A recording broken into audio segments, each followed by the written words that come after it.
Olá, boa tarde. O programa Resenha segue com as entrevistas dos candidatos ao Senado Federal de todos os partidos e das coligações que esperam as eleições de 2018 no Maranhão. Independente da representatividade das legendas no Estado, nós decidimos por uma entrevista feita em sorteio, na presença de todos os representantes de todos os partidos, e serão 26 minutos de entrevista ao vivo na Rádio Difusora FM e aqui no Resenha. O nosso entrevistado de hoje é o candidato pelo PV, uma das duas vagas ao Senado, senador deputado Sarney Filho. Ele tem 61 anos, nasceu em São Luís e é advogado. Boa tarde, candidato. Tudo bem? Boa tarde, amigas e amigos. Uma grande alegria poder estar dialogando com vocês nessa tarde de hoje. Candidato, no roteiro da discussão da aprovação da reforma trabalhista, há uma proposta da senadora, uma senadora do Democratas, que trata sobre estabilidade, do servidor público federal, estadual e municipal. Como é que o senhor vê a proposição de acabar com a estabilidade no serviço público brasileiro? Olha, eu sou contra. Eu acho que a estabilidade dá ao funcionário público a liberdade para que ele possa agir da maneira que ele achar melhor, sem depender do TACAP, da demissão autoritária, que, aliás, está muito em voga hoje em dia, o autoritarismo, para usar como instrumento político. Dados do INCRA apontam que a gente tem hoje cerca de 1 milhão de assentados no país. Dados do CPT revelam que nos últimos 2 anos a gente teve mais de 130 casos de assassinatos no campo no Brasil. O Maranhão é o segundo estado nas violência no campo. É comum a gente ver do setor reafirmar que não há uma política de reforma agrária no país ou atravancou a política de reforma agrária no país. Tem no Congresso, tem no Senado algo em torno de 50 projetos que tratam de reforma agrária. Qual é o caminho que o senhor pode ver para a gente discutir reforma agrária no Brasil? Olha, desde a Constituinte, e eu fui constituinte, eu votei a favor de uma reforma agrária o mais ampla possível. É lógico que nós temos que compatibilizar aquilo que é importante para as populações mais pobres, e dar um pedaço de terra é muito importante daquilo que é fundamental para o desenvolvimento do país. Então, a reforma agrária, feita dentro dos padrões de desapropriação de terras improdutivas, é importante. As pessoas precisam de ter um solo para trabalhar, e não só isso. Eu quero dizer o seguinte: eu, agora como ministro, recentemente, eu criei, só aqui no Maranhão, 3 reservas extrativistas. O que é uma reserva extrativista? É um lugar onde você, ao invés de um parque, onde ninguém pode morar, é um lugar onde as pessoas podem morar, podem ter a sua atividade econômica. Nesse caso aqui, foram pescadores e catadores de caranguejo. O que a Resex faz? Dá estabilidade para que essas pessoas possam morar nessa área e, ao mesmo tempo, elas dão qualificação para que a sua produção possa melhorar. E por que isso tem a ver com a questão da natureza, com a questão ambiental? Porque se elas vivem de caranguejo, elas sabem a importância que tem manter o manguezal. Então eu participei de atividades, de plantios de manguezais, porque isso faz parte da atividade. Se são pescadores artesanais, tem que manter as lagoas de reprodução, tem que não ser uma pesca predatória com redes de arrasto. Então tudo isso diz respeito ao uso da terra como fundamental. Portanto, eu sou amplamente a favor. Agora, é lógico que eu não sou a favor, e não serei jamais, de violência, das pessoas invadirem áreas e propriedades produtivas. Isso aí vai contra qualquer tipo de política racional. Não. Nós temos muita terra no Brasil, nós temos condições de fazer a reforma agrária sem precisar atingir a produção, sem precisar ferir o direito de propriedade. Candidato, nessa mesma linha de trabalho e emprego, e ligado ao campo, a gente ainda tem uma relação, um dado de realidade nosso, que é trabalho análogo à escravidão. Né? Comuns fazendas ainda utilizar trabalhos, né, análogo à escravidão. No Senado, então, se discute também se expropria ou não terras urbanas e rurais onde o proprietário utilize trabalho análogo à escravidão. Qual é a sua posição relacionada a isso? Olha, eu sou plenamente favorável a que haja essa desapropriação.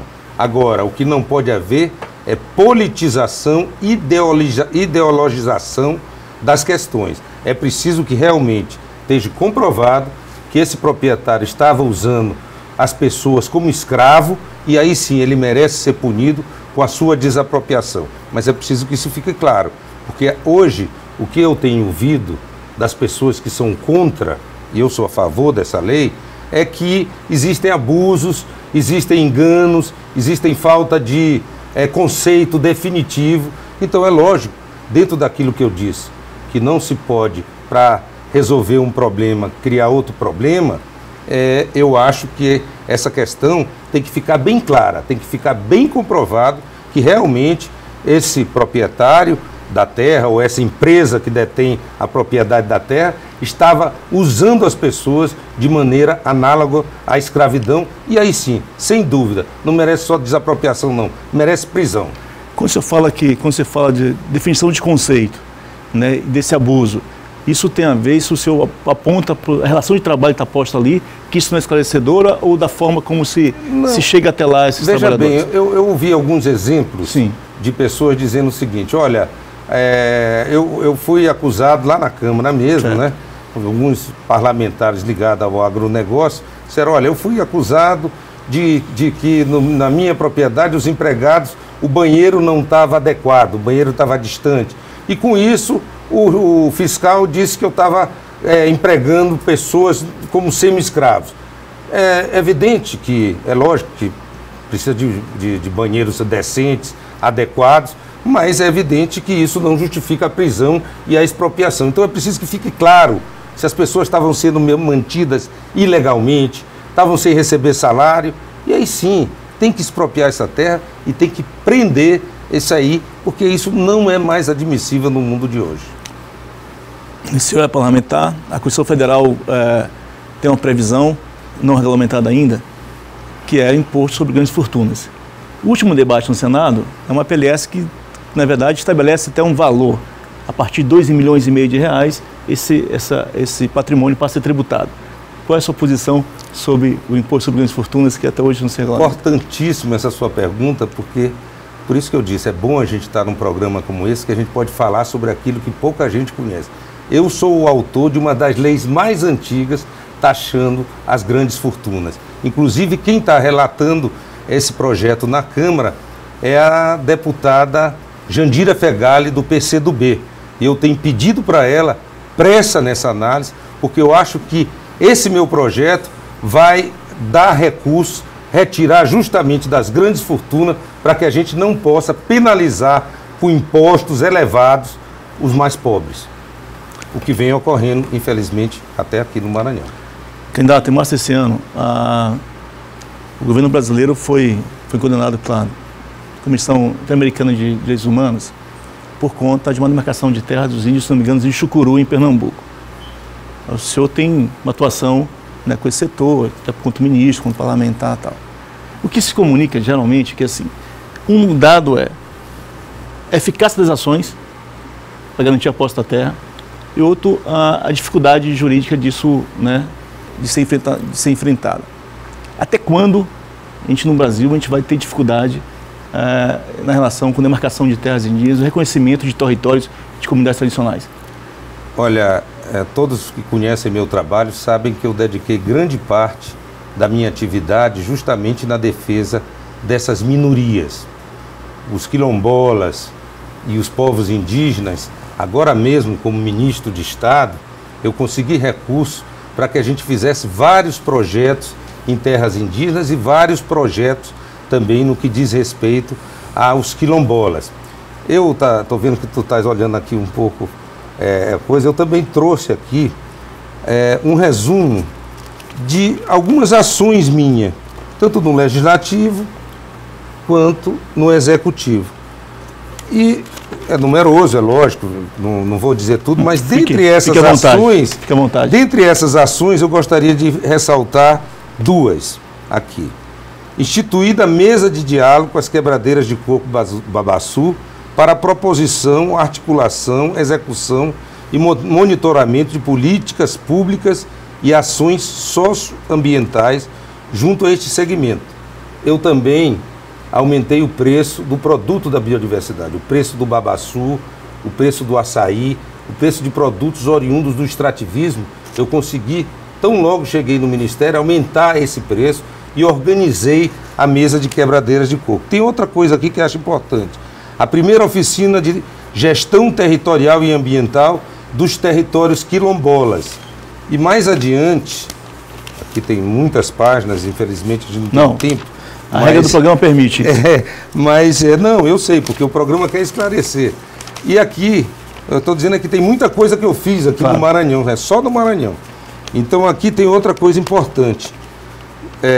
Projeto de gestão ambiental e territorial indígena nas áreas dos índios Canelas, em Barra do Corda, Fernando Falcão, Gavião, em Guajajara, Amarante e Caru e Bom Jardim.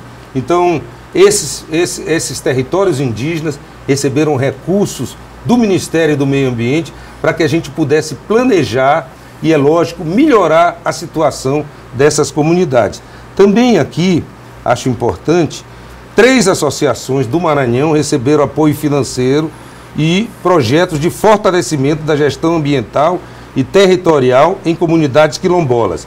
Associação de Moradores e Produtores Rurais Extrativistas do Quilombo Bom Jesus, em Matinha, Associação dos Moradores Quilombolas Entre Rios, em Cururupu, e Associação de Mulheres de Itamatatua, em Alcântara. Esses receberam recursos. Eu tive também em Flechal, onde nós fizemos ações socioambientais e foi muito legal. E eu quero inclusive cumprimentar toda essa comunidade quilombola que está me ouvindo, que está me vendo, dizer que nós estamos juntos e que meu compromisso é um compromisso de vida para melhorar a situação de vocês. Candidato, e aí uma questão que envolve a questão de saúde e economia, que é o uso da maconha como medicina terapêutica, o uso da maconha no novo negócio, né, na indústria têxtil, na indústria tal. O senhor acha que se deve legalizar a maconha no país? Olha, eu acho que essa discussão, ela é uma discussão que merece ser mais ampliada. E ela diz respeito à saúde pública. Eu vi relatos de pessoas que tinham seus filhos tendo crises e mais crises epiléticas e que depois que conseguiram importar esse remédio, as pessoas estão passando muito bem. Então, no caso da medicina de remédios, é evidente que eu sou a favor, não tem a menor dúvida. Agora, quanto ao consumo para lazer, eu acho que essa tem que ser uma decisão da sociedade. Portanto, a sociedade, através de um plebiscito, que resolva se deseja ou não. Eu sou a favor de que as pessoas tenham responsabilidade e decidam sobre o seu futuro. E aí, nesse caso, evidentemente, pessoalmente, eu sou contra. Candidato, o programa faz um rápido intervalo e voltamos já para o segundo bloco com a entrevista com o senador, com o deputado Sarney Filho, candidato ao Senado pelo PV. Até já.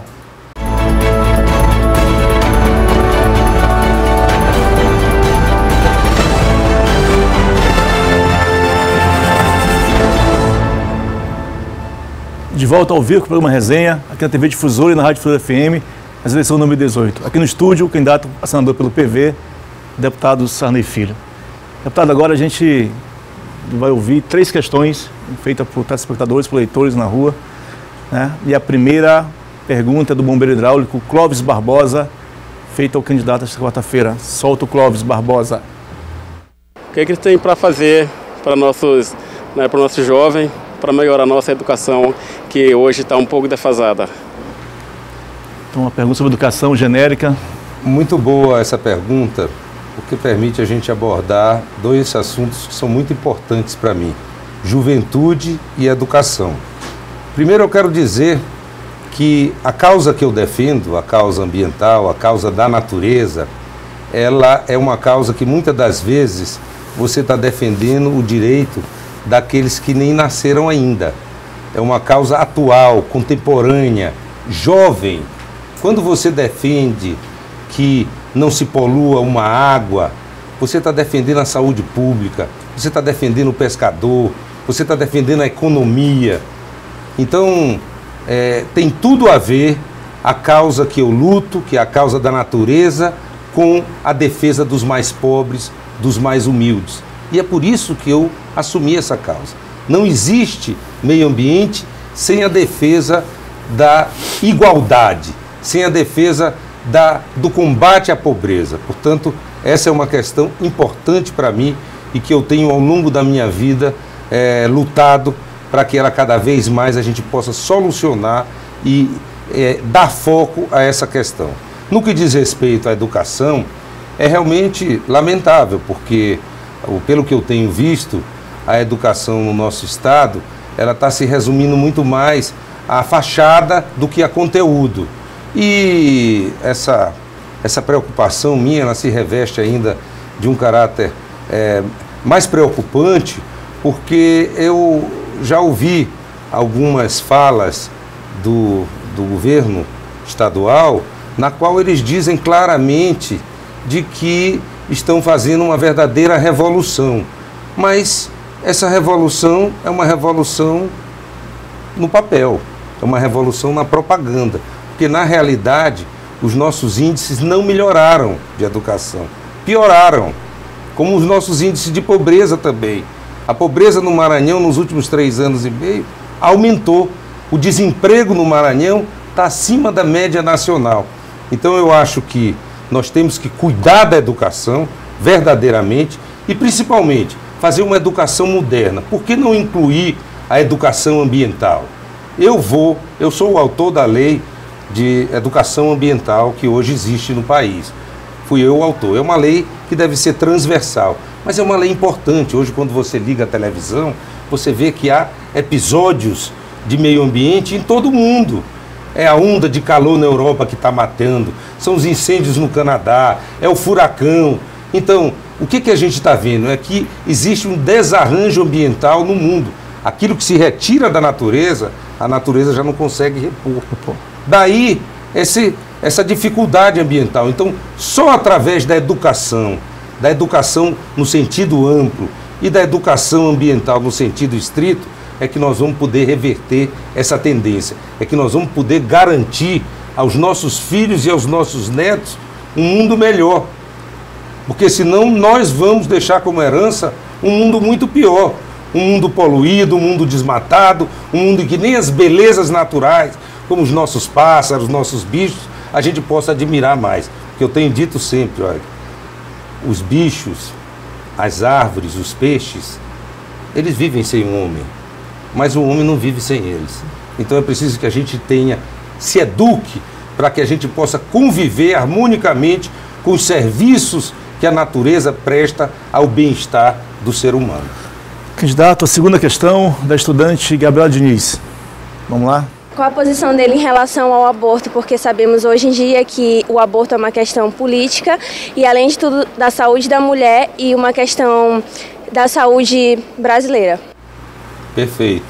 Você disse tudo. O aborto é uma questão de saúde pública.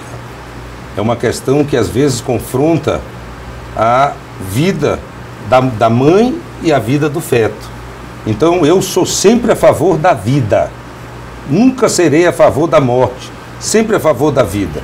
Agora, há questões que já existem na Constituição e que estão sendo inclusive julgadas pelo Supremo, e a senadora, a ex-senadora e candidata à presidência, que é uma cristã evangélica, Marina Silva, cujo partido, a Rede, está coligada com o PV nacionalmente, aqui no Maranhão não, embora eu tenha o apoio da Rede, ela tem dito sempre que, por causa disso, nós devemos também fazer um plebiscito a esse respeito. Eu, a princípio, acho que essa questão tem que ser amplamente debatida, porque às vezes existe choque entre a vida do feto e a vida da mãe. E aí esse caso é um caso complicado, que realmente só com muita oração e com a iluminação de Deus a gente pode resolver. Candidato, agora vamos ouvir a terceira pergunta do estudante Glauber Miranda. Solta o Glauber. Gostaria de saber como os candidatos poderiam aplicar políticas públicas para integrar o índio na sociedade e garantir também a demarcação de terras para essas comunidades indígenas e quilombolas. Então, mais uma indígena. É uma questão de demarcação de área, né, indígena e quilombola. Você está tudo eu sempre fui a favor da demarcação. Eu acho que essas demarcações das terras indígenas, elas têm que ser feitas. Nós temos uma dívida com esses povos originários. Quando o europeu chegou aqui, esses índios já estavam aí, e ao longo desses anos todos, eles foram sendo isolados, dizimados, né, trucidados. Mas eu tenho também uma preocupação. A sociedade moderna hoje é a convivência harmônica dessas diferenças. Então, eu não tenho dúvidas de que, fazendo uma demarcação, como aqui no Maranhão e como na Amazônia quase toda já está feita, a gente com clareza, com segurança, então eu acho que esse é o caminho. Nós não podemos destinar aos índios um estilo de vida que eles não merecem e que historicamente é injusto.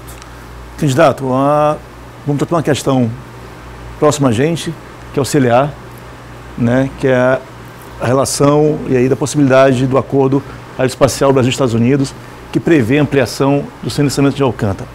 Comunidades tradicionais lá dizem que não receberam indenização pelas terras na primeira expansão do CLA e da segunda vez, em dia que há um acordo desde 2008 feito com o MPF, feito com a AGU, que garantiria que não haveria, né, uma nova remoção das comunidades naquela área. Como é que o senhor vê esse acordo, como é que o senhor vê esse debate em Alcântara que já quase 40 anos se discute isso no Maranhão? Eu posso dizer para você uma coisa que os amigos e amigas aí devem saber. Sempre que está em jogo uma disputa entre os pequeninos, os mais desamparados e os poderosos, eu fico com o pequenino e o mais desamparado. Portanto, eu estou com os quilombolas de Alcântara, vou lutar para que eles recebam o tratamento adequado.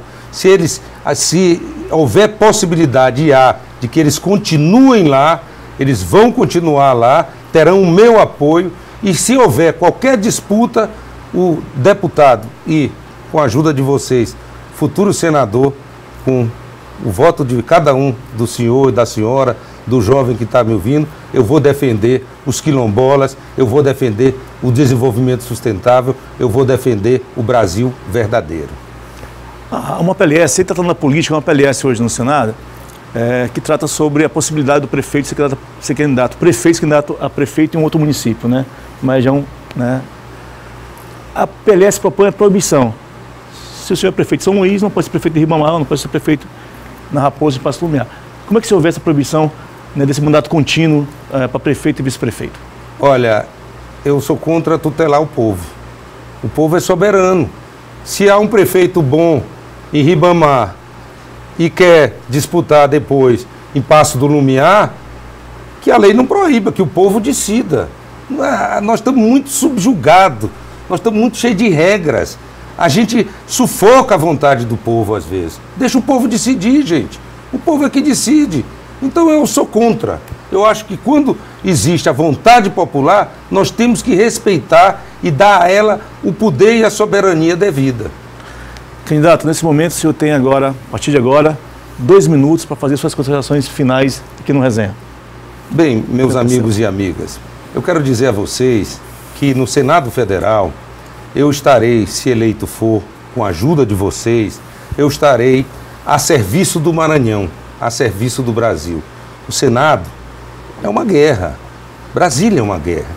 É preciso que as pessoas tenham autoridade moral, tenham experiência, tenham história. E isso tudo eu acredito que eu consegui ao longo desses mandatos alcançar. Então eu serei um senador de prestígio, usando esse prestígio, como sempre usei todo o cargo de prestígio que eu tive.